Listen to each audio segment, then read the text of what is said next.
adẹ́fẹ̀ ṣe ẹ̀ fún yín. Now ṣé wọ́n ti wà náà Mrs. Latin Adélékè ṣé wọ́n ti àwọn wà náà ilé bàbá mi ní sọ.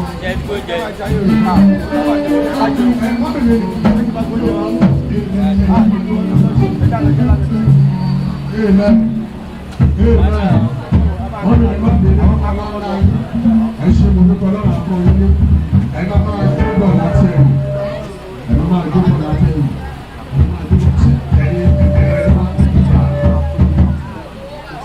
Ẹgbẹ́ àwọn ọmọ ń gbé ẹgbẹ́ kan sí wọn lọ́wọ́ ẹgbẹ́ ilé wọn lọ́wọ́ ẹgbẹ́ ilé wọn lọ́wọ́ ẹgbẹ́ ilé wọn lọ́wọ́ lórí náà wọ́n bèèrè sísè láti wọ́n bèèrè sísè láti ṣe bí kò kí sáyẹn nìkan wá ṣe fẹ́ kí àwọn èèyàn wá èmi mọ̀ ní dáadáa o àǹkàrá mo ti mọ̀jà àǹkàrá tẹ̀ ti báyìí rà àwọn tẹ̀ bá àǹkàrá yìí ó lè fẹ́ lè wá sí ọlọ́ tí báyìí rẹ̀ méjì lẹ́yìn yìí máa ní kẹ́kẹ́ tó tẹ̀ máa kà wá ní ká máa bọ̀ ó ti kàn yín sí wọ́n lè máa wò kókò tí kàn yín ó kẹ̀ ti kàn yín ní èsì àdúgbò tí kàn yín náà bí òní fẹ́ kí ẹ kí wọ́n wà dé nínú lásán mo máa gba 10,000 lọ́wọ́ ní èsì òkú ti dábì pé átà bí màmá mi àmọ́ tí wọ́n fẹ́ péré yẹn 10,000 yẹn péré ló máa jẹ́ ní máa jẹ yìí ẹ̀wọ̀n bí 10,000 bá ti wọ́n lọ sọ́ọ̀tì kan wọ́n ní máa gba 5,000 ẹ̀ ṣó kẹfà mo lè lò ní 5,000 tó lẹ́ẹ̀ fà yìí máa gba 10,000 lọ́wọ́ yìí àwọn èèyàn ní tí wọ́n ń wọ̀ ẹ̀ náà wọ́n máa kẹfà máa wọ́n tọ́lẹ́ bá yín fi sọ̀pọ̀tì ẹ̀ gbogbo ẹ̀ a máa kà lókè gbogbo àgàtẹ̀ wọ́n máa fi lórí ẹ̀ máa tó bọ̀ wájú ní òlẹ̀ nígbà yín lábùkù ẹ̀ ní apá yín. Hello everybody and welcome to Office Hours. This is the Isle Center Check Day. This is the November 8th edition. We're doing these about once a month. Given that I don't get to travel as much as I would like, even if I was going to travel, I'm pretty sure inviting one bar in Carl's locations is the right thing to do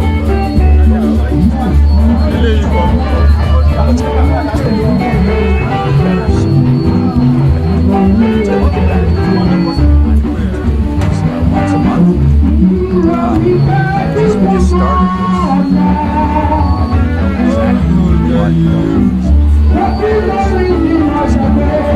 get together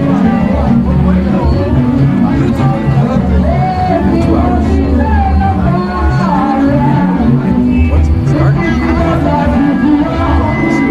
Let's start.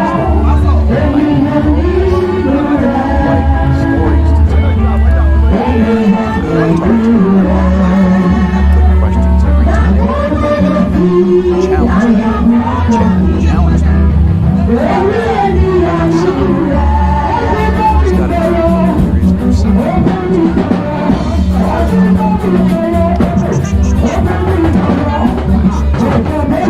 He's in the chat.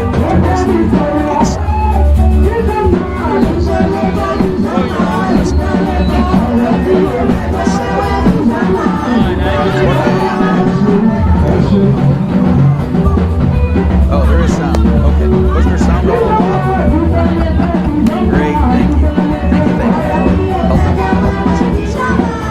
So, unless you have chat, unless you have good questions.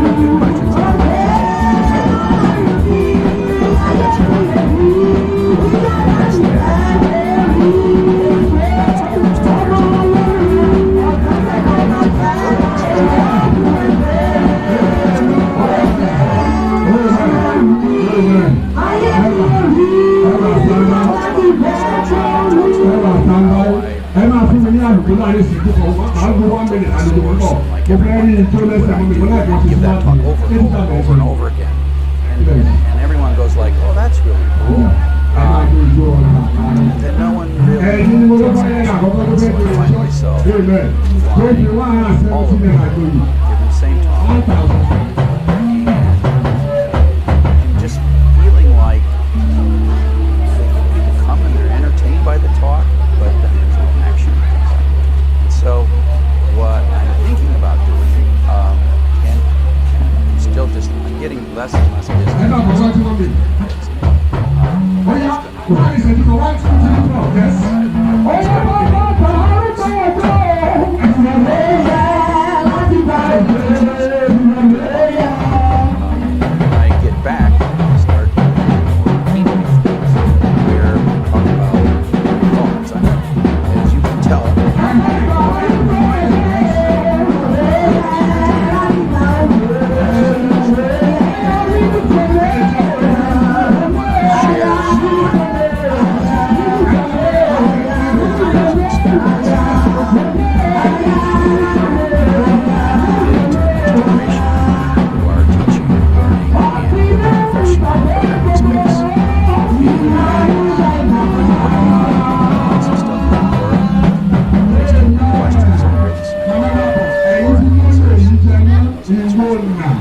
ìwọ pápá àbí I realized, wow, I could have a voice. I could not just publish sort of drafts and stuff, information stuff, but actually my vision, my ideas, what I'm thinking. So I'm going to be working over the next few months. I've got a meeting in a couple of days with a mentor to talk about how to write for magazines, not how to write for journals, but how to write for magazines or New York Times or something like that.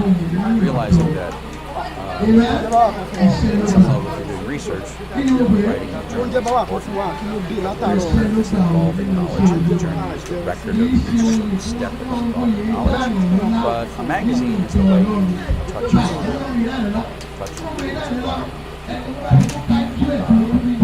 and so I want to start to change the world. I mean, I've done this from the beginning to change the world. I was attracted to programming in the first place because it seemed like I had an audience. And before I came into programming, I thought I was going to be an actor. And I wanted to be an actor. I wanted to be Mr. Wizard. I wanted to be on television. Whoa, I'm on television now. Isn't that great? I wanted to have that stuff. I'd like to be an expert on news programs about education and technology and the internet. And so I'm just going to start doing that. And I'm going to do it here, but you can stop me. And yeah, the Quora thing, I tried to use that, and it just doesn't work as well as I'd thought. Yeah. So, hey, I got a question. I got a question from Fatima. I have a question, Dr. Chuck. I'm a student of computer engineering in the second year. After my university, what should I do to really call myself an engineer? Well, Fatima, is this the first time that you are listening? Because you know that is a topic that I love to talk far too long about. I'll talk just briefly about that and then get to the story that I wanted to tell today, which is completely related to your question.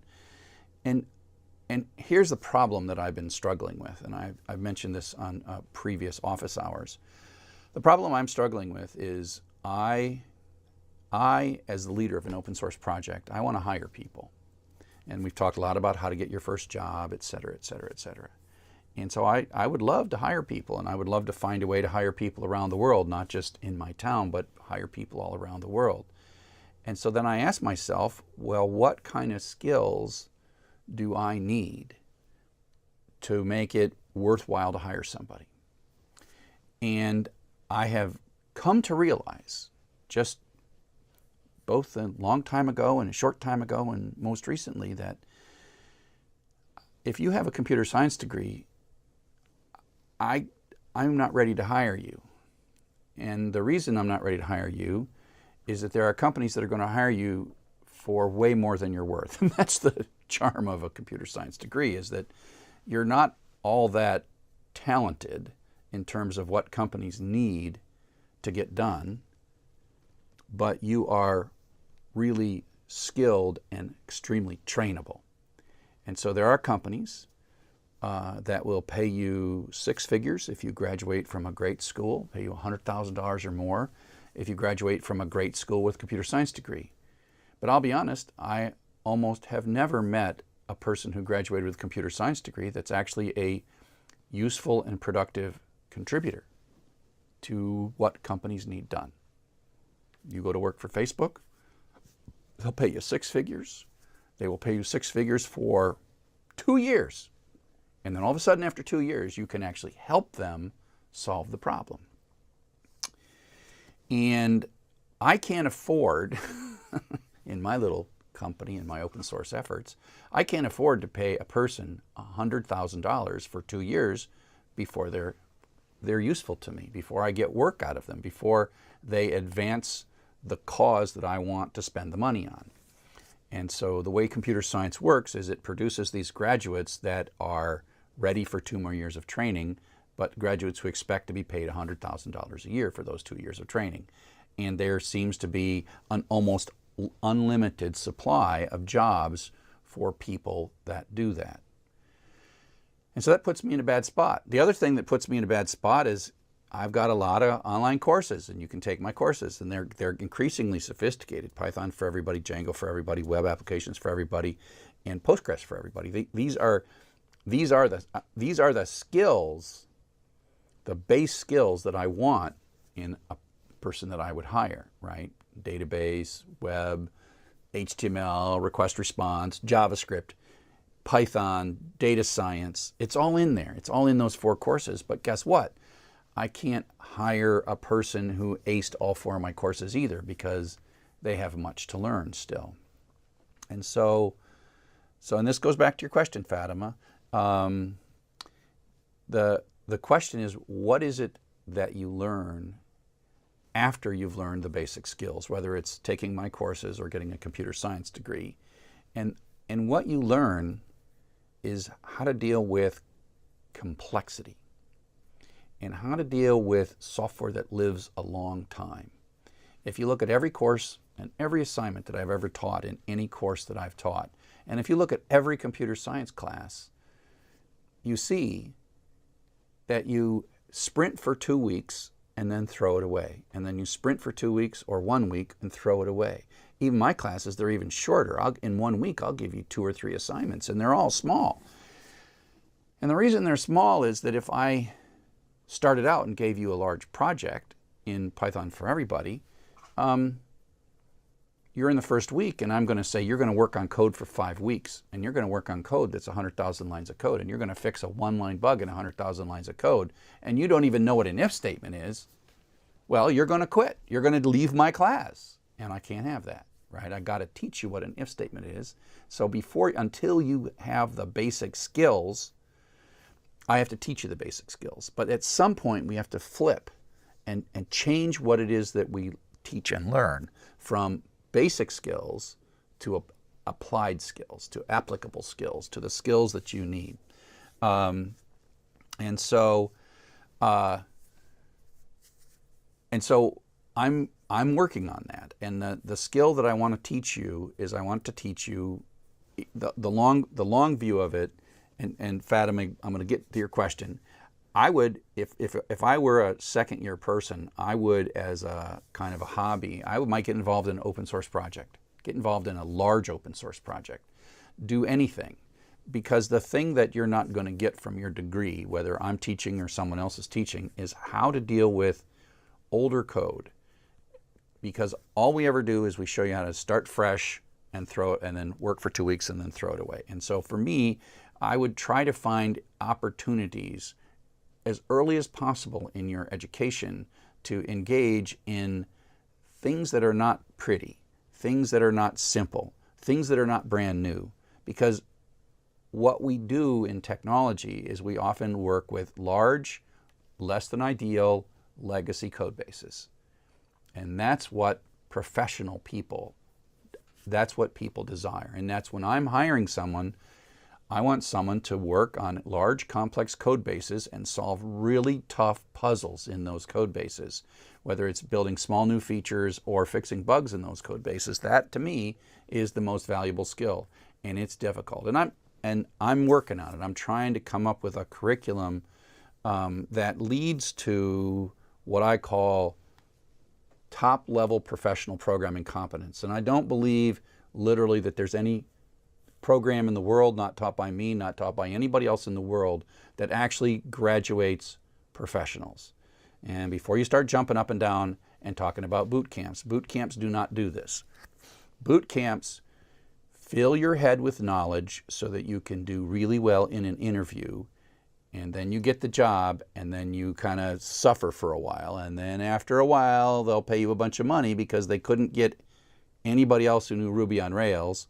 You pass the interview, they're going to pay you money, so you tend to get jobs after boot camps. But that doesn't mean that you're a top shelf contributor after boot camps.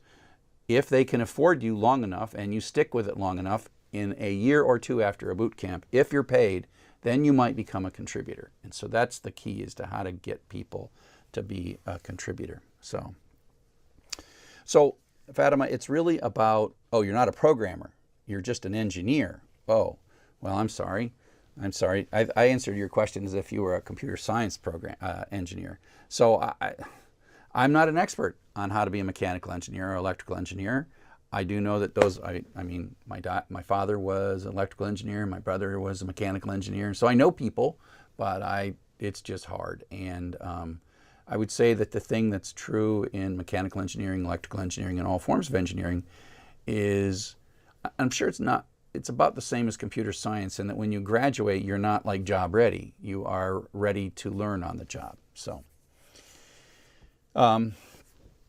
okay.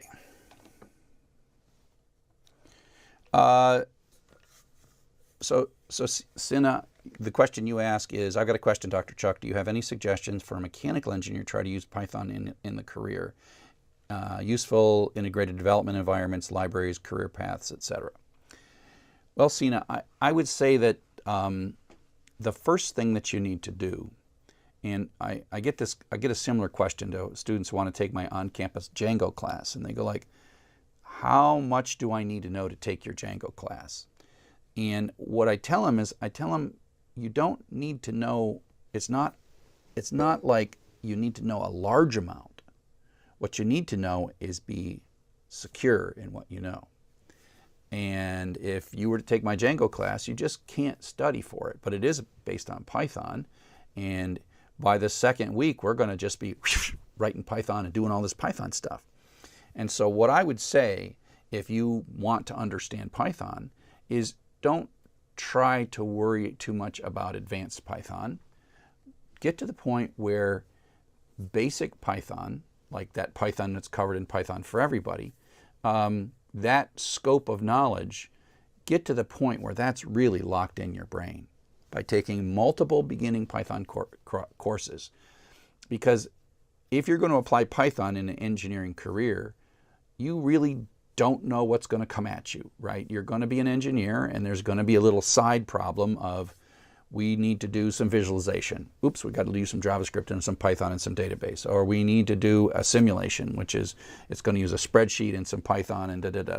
And so there's no thing that says I can predict what it is that you're going to encounter in your mechanical engineering career.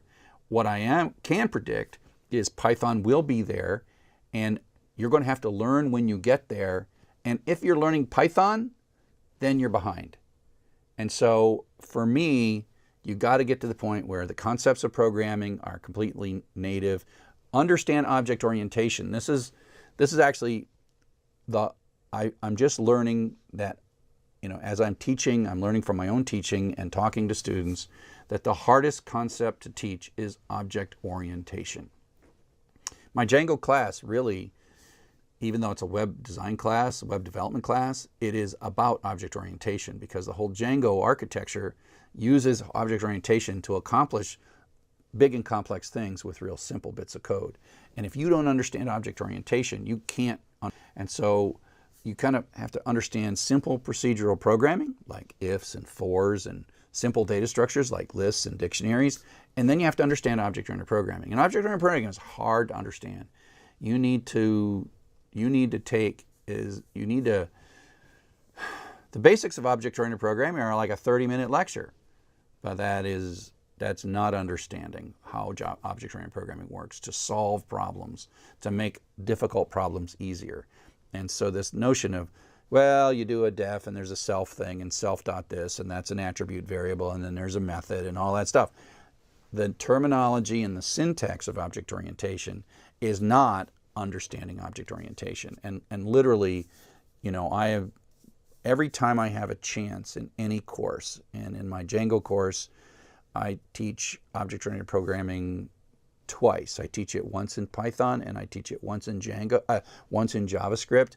And literally, in the last 2/3 of that class, everything you do in Django is extending some object or adding a mix into an object or something like that. And so I really like the Django class as a way to learn object-oriented programming. And so this is another problem where traditional courses think of object-oriented programming as learning syntax, not learning object-oriented programming as a way to solve hard problems. They give you assignments that solve easy problems, which in some ways are almost a distraction from the actual way you use them. You take a class, take a class called Advanced Object-Oriented Programming, and they'll just teach you more syntax, and they'll give you harder assignments. But it's usually coming from teachers who have never built an object or used an object in a production environment in their whole lives. And so they think of it as syntax. I mean, I know I taught EECS 280 here at University of Michigan in 2001. And I had not written a lot of large-scale code back then. And I taught it like syntax. I taught it like everybody else does. So, okay. So Chuck, can you suggest some courses to data science? I've done your Python course. What should I do next? So it depends. I like taking the Django course next because it really reinforces your Python skills. But if you feel good, Abdullah, if you feel good about your skill in Python, then I recommend taking, assume you're on Coursera, taking what we call ADSWAPI, the Applied Data Science with Python. And that's a great course, a great specialization. And it is kind of like, it's baby steps into data science. It's a nice survey across a wide range of data science. And it's not going to turn you into an expert. 5 Coursera courses is about 3 or 4 credits. And so that's really just like an intro to data science course. But the beauty is you can take it from anywhere in the world. You can take it on Coursera, and you can take baby steps down a data science curriculum path. And then you quickly can say, man, I love this. I want to learn machine learning. I want to learn more about statistics. I want to learn database better. I want to learn Jupyter Notebooks. I want to learn some visualization. I want to learn all these things. So you get a little bit of all that in Applied Data Science with Python, what we call ADSWAPI. Let me put that in. Applied Data Science with Python. Coursera. You can Google that. We call it ADSWAPI. So you can Google Applied Data Science with Python on Coursera. Chris Brooks is a colleague of mine that put that all together, and I think it's one of the best quick, broad looks at the field. And it's not like you're going to be an expert, but you will have a better chance, a better sense of where that you want to go next. I'm using an old I am using an old application that can only be used with SOAP and XML. Oh no! What happens when you type import SOAP in Python? I wonder if it's even still there. Python. Let me go ahead and see if we can import SOAP. No! I'll just leave this here. So SOAP, something protocol, Object Access Protocol. SOAP probably stands for Simplified Object Access Protocol, which is not at all. SOAP protocol. What does it mean? So I talk about SOAP. I talk about XML in Python for everybody. SOAP, what's it stand for? What's it stand for?